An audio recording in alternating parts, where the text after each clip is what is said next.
2018 সালে সেনাবাহিনীর পরোক্ষ সহযোগিতায় পাকিস্তানের মসনদে বসেন ইমরান খান। 4 বছর ক্ষমতায় থাকাকালীন দ্বন্দ্বে জড়ান সেনাবাহিনী ও অন্যতম বৈদেশিক মিত্র আমেরিকার সঙ্গে, যার জেরে 2022 সালে ক্ষমতা ছাড়তে বাধ্য হন বিশ্বকাপজয়ী ক্যাপ্টেন খান। সর্বশেষ সদ্য সমাপ্ত নির্বাচনে প্রবল বাধা সত্ত্বেও চমক দেখায় ইমরানের দল পাকিস্তান তেহরিক-ই-ইনসাফ তথা পিটিআই। প্রিয়জনের অনুভূতি বোঝেন আপনি, আর আপনার প্রয়োজন বোঝে ওয়ালটন স্মার্ট ফ্রিজ।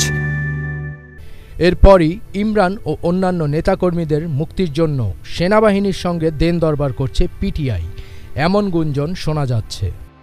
পাকিস্তানের সংবাদ মাধ্যম জিও নিউজের এক প্রতিবেদনে বলা হয়, পিটিআইয়ের শীর্ষ নেতা ব্যারিস্টার গওহর খান দলের প্রতিষ্ঠাতা ইমরান ও কারাগারে আটক অন্যান্য নেতাকর্মীদের মুক্তি আহ্বান জানিয়েছেন। জাতীয় নির্বাচনকে কেন্দ্র করে সেনাপ্রধান জেনারেল অসীম মুনিরের এক বক্তব্যের পরই এমন আহ্বান জানান পিটিআইয়ের বর্তমান দায়িত্বপ্রাপ্ত চেয়ারম্যান।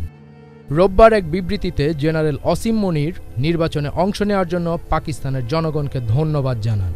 তিনি বলেন, নৈরাজ্য ও মেরুকরণের রাজনীতি থেকে দেশকে এগিয়ে নিতে জাতির জন্য একটি স্থিতিশীল হাত ও নিরাময় স্পর্শ প্রয়োজন।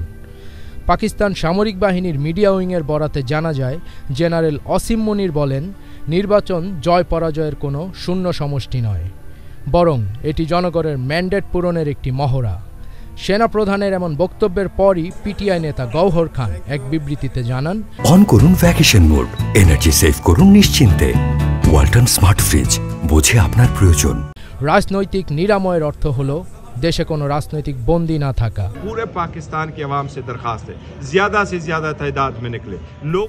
এদিকে নির্বাচনে কোনো দলই সরকার গঠনের মতো সংখ্যাগরিষ্ঠতা অর্জন করতে না পারায় অনিশ্চয়তার মুখে পড়েছে সরকার গঠন।